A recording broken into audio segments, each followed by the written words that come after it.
आज आम पढ़ा तृतीय श्रेणी मानसंक प्रश्न विषय गुणन क्रिया पाठ 3 प्रश्न नंबर 36। 791 गुण 999 को संक्षेप में गुणन कर।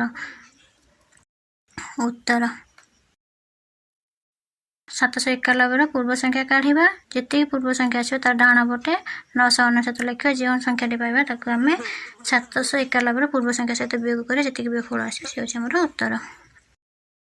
791 गुणन 999